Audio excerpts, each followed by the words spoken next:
Welcome to MMA Fancast. My name is Luke Payson. Welcome back for everybody who is already a subscriber to the channel. If you're not already a subscriber, please subscribe so you can see more great interviews, including the one coming at you right now, fresh off a incredible knockout in the first round for 247 Fighting Championships is the Pittsburgh legend himself, Chaka Bushmaster Worthy. Chaka, welcome back to the show, sir.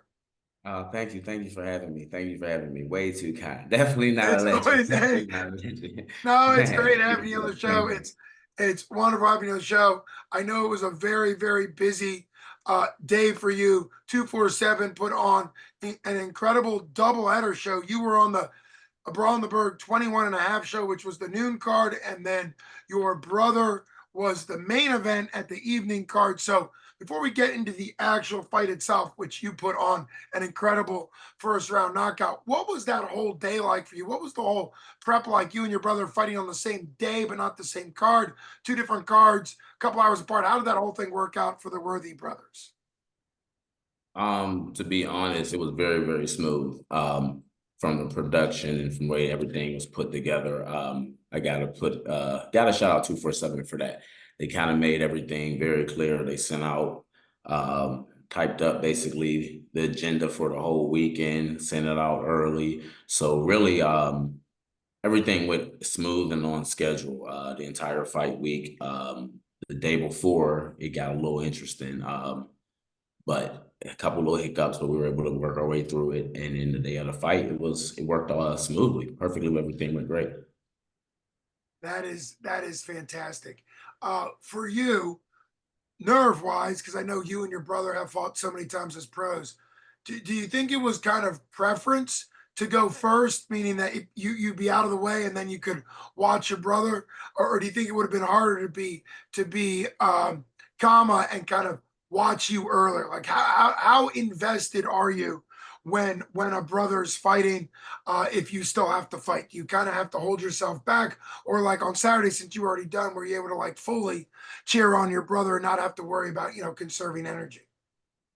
Well, for me, and it's not even just like my brother, just like me have any teammates Mm. on the card. It's like whenever you got guys fighting before you, um, you're still fully invested, and you're using up a lot of your own energy.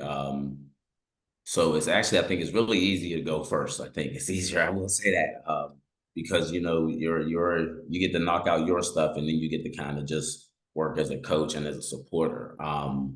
So I mean, wasn't really not really more like I said, it wasn't really nerve wracking because it's just fighting. And again, 247, they worked with us. We wanted time between our fights, and they were able to get us on different cards even.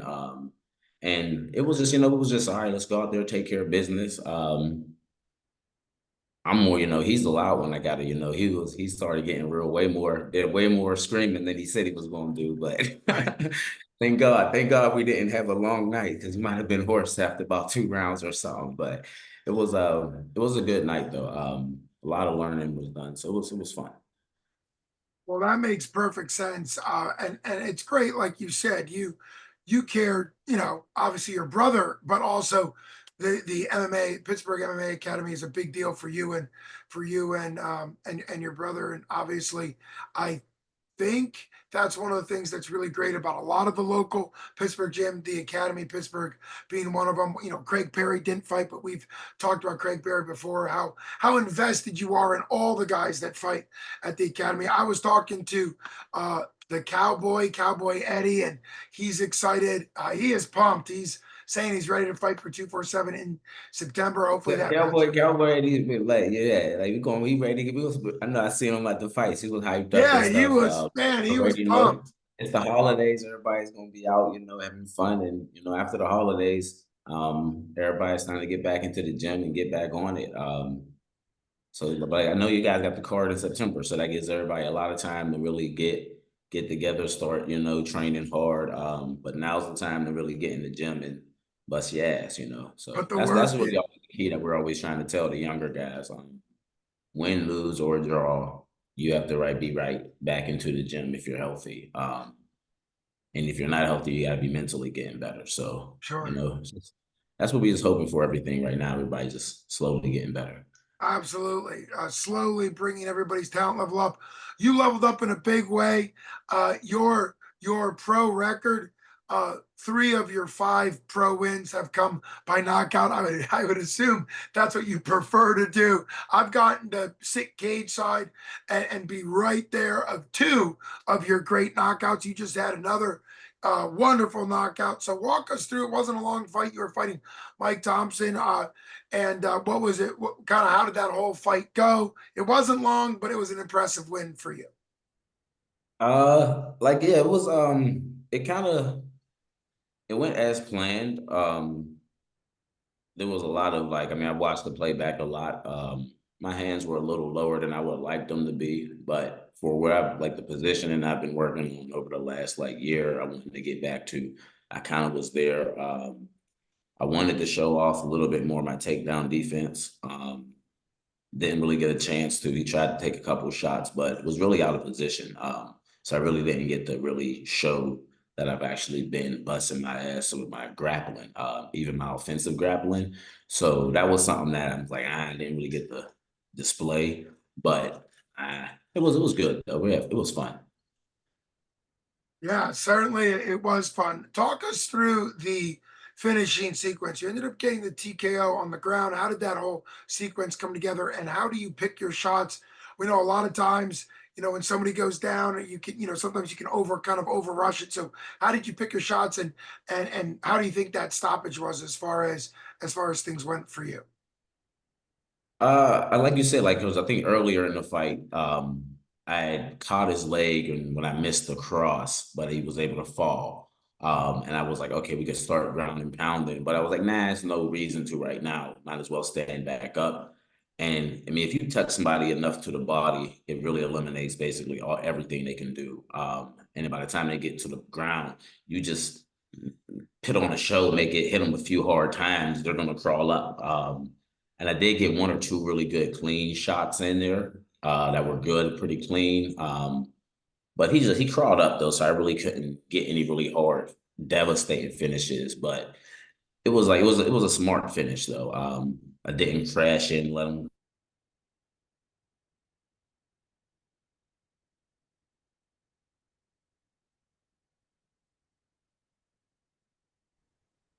I think I you just hold on. Let me go walk into the other room. I think my fault. Yeah, the That's connection. okay. Technical difficulties happen.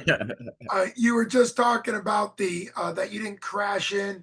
You put him down with a body shot. Talk a little about that. I think putting somebody down with a body is more impressive in some ways than like a flash knockdown. What was it like when you saw him go down? Obviously hurt to the body. Like you said, I think it is more impressive because I mean your chin is your chin and your brain's your brain. Everybody can get knocked out, but to break the body down, you got to know where to shoot, where to hit them at. And just like because I mean, like weird to say, like I wasn't really throwing hard yet in that fight. And I think that's like the most impressive thing. Even I think back from the knockouts I've had as amateur, you don't really have to throw hard. If you're just precise, you just hit them right where they're supposed to be. With those 4 ounce gloves, it only takes 7 to 10 real good shots in the body to really break somebody down 3, 4 in the head. So that's my thing. I just got to make sure I could land 7 to 10 shots, and I think like, okay, you're gonna feel it, and eventually I could get a finish. It's just making sure I get those 7 to 10 shots off. Wow, that's a really great breakdown for people wanting to kind of mix in strikes and variety of strikes. You heard from Chaka Worthy, who's been around the block and really you've got a lot of pro fights in you. Three or four good hits to the head can make a big difference, and obviously that 7 to 10 magic number. And I think where you and your brother exceed and excel is the ability to kind of mix it in a dynamic way that it's not blockable, that it's unpredictable. So just fantastic. I got to interview in cage, so I know that the emotions right after you win are obviously high. This is a big righting the ship for you as far as your pro MMA. You've had some other fights. You and your brother fought kickboxing, your brother fight other boxing and different stuff. But for MMA, do you see this kind of being a nice momentum builder to continue to kind of put some wins together for MMA? I mean, that's like you said, that's always the plan. It's always um to move forward and to get better. And I do feel that in a big momentum way. Like there's a lot of stuff I've been working on that I've seen. Okay, you're actually doing the right thing, so it's like reassuring.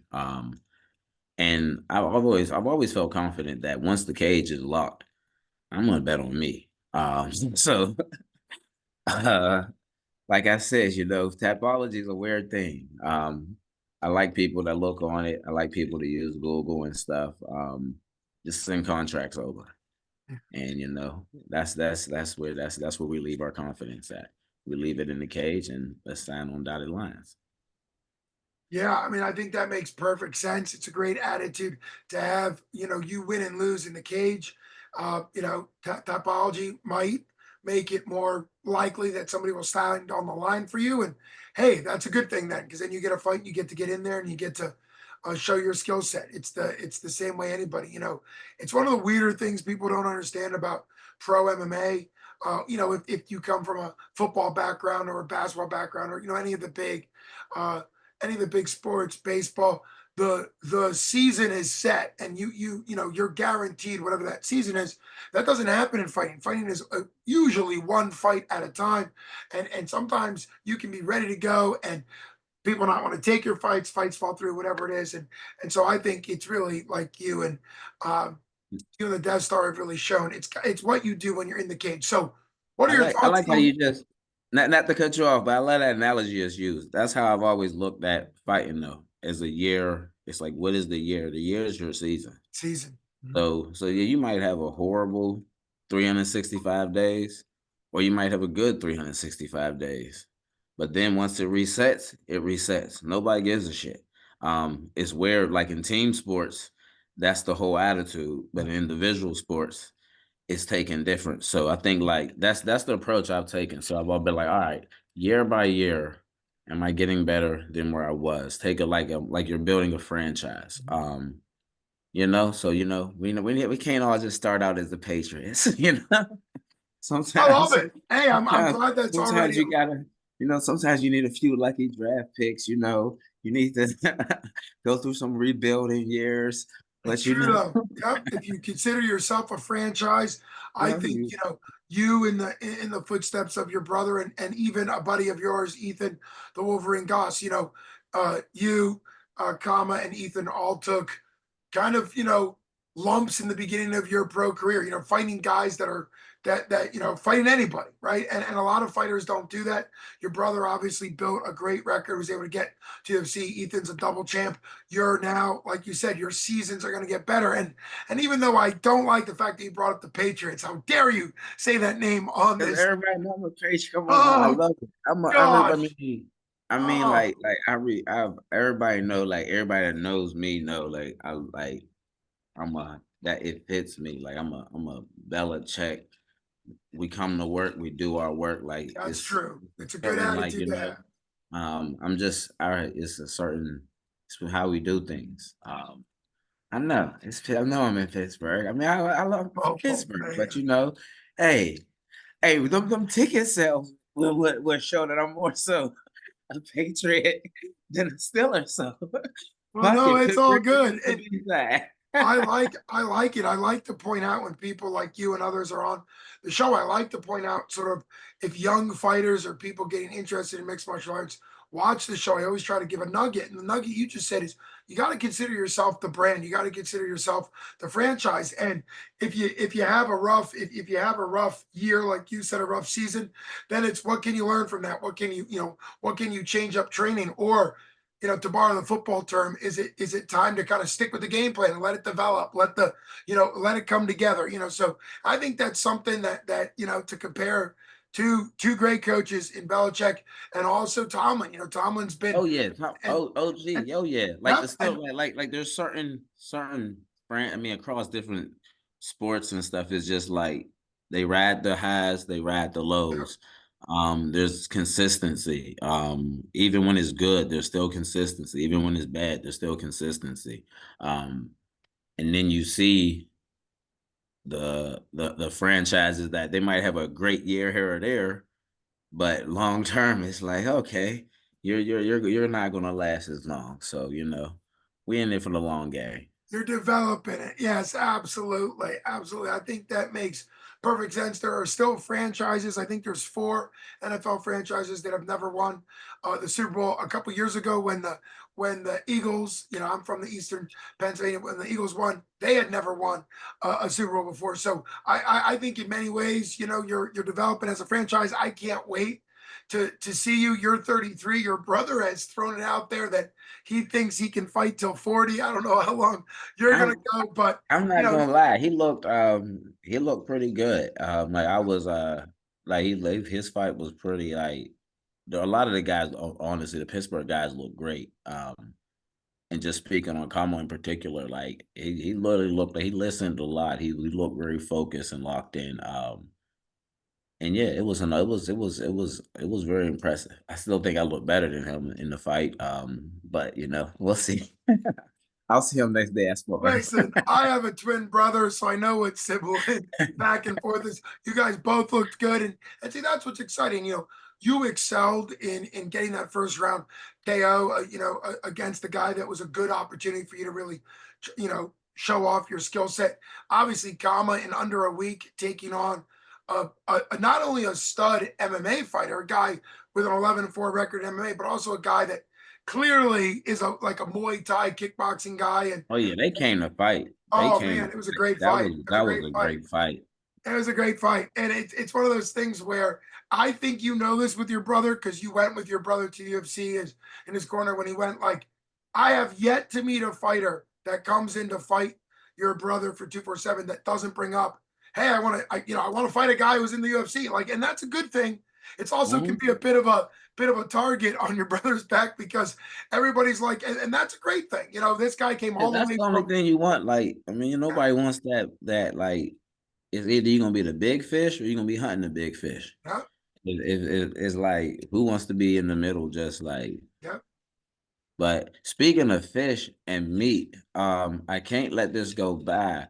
Oh yeah. Uh, these meat bucks, 247. I don't eat meat, but my coach, Coach Chris Williams does.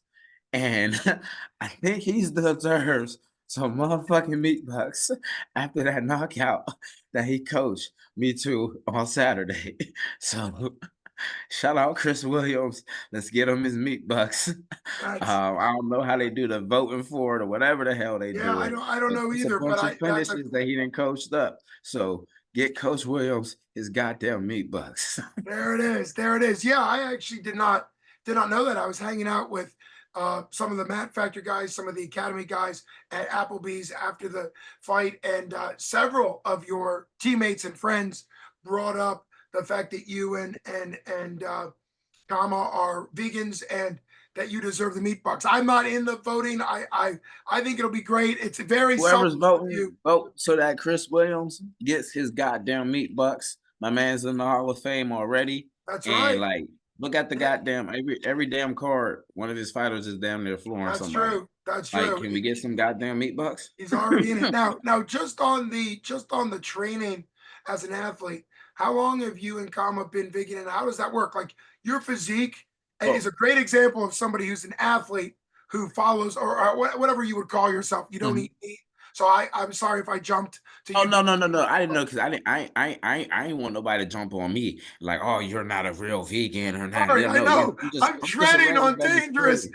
Like, territories. Clear it no, up for me. Clear it up for me, please, no. because I Like, don't want to get I mean, anybody in trouble. we was raised that way though. Like we don't eat meat. Kamo he eats like eggs and stuff like that now. But me, I don't eat like I eat like egg product like dairy and stuff, but I don't like eat scrambled eggs or nothing like that. No, I don't eat no fish, nothing.